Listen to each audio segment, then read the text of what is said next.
नुकत्याच महाराष्ट्र राज्याच्या विधानसभा निवडणुका पार पडलेल्या आहेत आणि त्यानंतर वेगळ्या वेगळ्या प्लॅटफॉर्म्सवरून बरेच जण ईव्हीएम बद्दलची आपली काही मतं मांडताना दिसतात.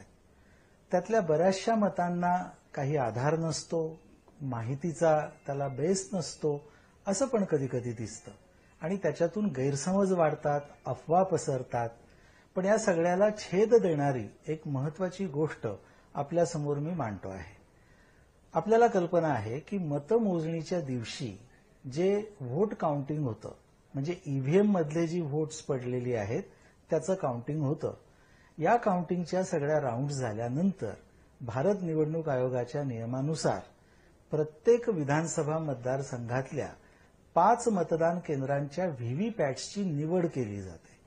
ही निवड रँडम सिलेक्शन पद्धतीने, म्हणजे क्रमांकाच्या चिठ्ठ्या टाकून त्यातल्या कोणत्याही 5 या उचलल्या जातात आणि त्या क्रमांकाच्या मतदान केंद्रावर असलेलं व्हीव्हीपॅट हे उपस्थित असलेले सगळे जे काउंटिंग एजंट्स आहेत यांच्या समोर आणलं जातं आणि त्याच्या स्लिप काउंटिंगसाठीच्या विशिष्ट कक्षामध्ये त्याला केज्ड असं एक व्यवस्था केलेली असते. त्या ठिकाणी या व्हीव्हीपॅट स्लिपचं काउंटिंग केलं जातं. म्हणजे ही व्हीव्हीपॅट्स ही रँडमली सिलेक्टेड आहेत, कोणतीही 5 असू शकतात आणि या व्हीव्हीपॅटच्या स्लिपचं काउंटिंग सर्व काउंटिंग एजंट्सच्या उमेदवारांच्या प्रतिनिधीसमोर करताना भारत निवडणूक आयोगाचे निरीक्षक सुद्धा तिथे उपस्थित असतात. हे काउंटिंग कशासाठी केलं जातं तर व्हीव्हीपॅटमधल्या स्लिप्स बाहेर काढून उमेदवार निहाय प्रत्येकाला किती मतं मिळाली हे त्या स्लिप्सवरून कळतं आणि आधीच्या ईव्हीएम काउंटिंगच्या राऊंडमध्ये त्याच पोलिंग स्टेशनच्या ईव्हीएममध्ये त्या उमेदवारांना किती मतं पडलेली आहेत ती संख्या सर्वांकडे उपलब्ध असते. त्या संख्येशी व्हीव्हीपॅट स्लिपची संख्या जुळते आहे का, मिळती जुळती आहे का हे तपासलं जातं. थोडक्यात पडताळणी केली जाते.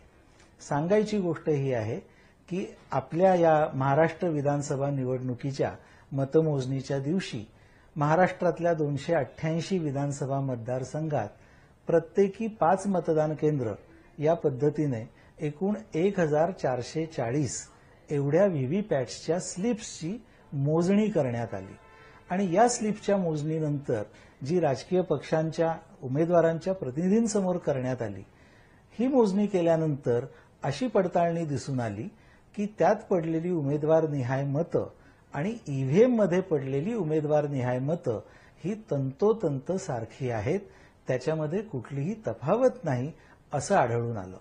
मला असं वाटतं की व्हीव्हीपॅट हा प्रिंटर आहे आणि त्या प्रिंटरमधनं आलेल्या ज्या स्लिप्स आहेत त्या स्लिप्सवरून ही पडताळणी आपण जी केली सर्व लोकांच्या समोर, त्यामधूनही हे सिद्ध झालं की व्हीव्हीपॅटच्या स्लिप्स आणि मतदान यंत्रात म्हणजे ईव्हीएममध्ये पडलेली मतं यांच्यामध्ये कुठलीही तफावत नाही.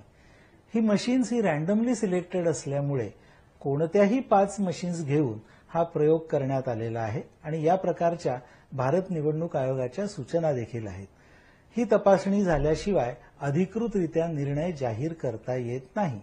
त्यामुळे सर्व 288 मतदारसंघांमध्ये निवडणूक निर्णय अधिकारी यांनी ही प्रक्रिया ही पूर्ण केलेली आहे आणि त्याच्यामध्ये व्हीव्हीपॅटच्या स्लिपची संख्या, उमेदवारनिहाय मतांची संख्या आणि ईव्हीएम मधल्या व्होट्सची संख्या, उमेदवारानिहाय मतांची संख्या याच्यामध्ये कुठलाही फरक आढळून आलेला नाही. यावरून व्हीव्हीपॅट आणि ईव्हीएम यांच्या कार्यपद्धतीबद्दलचे काही गैरसमज असतील तर ते दूर व्हायला हरकत नाही असं मला वाटतं. धन्यवाद.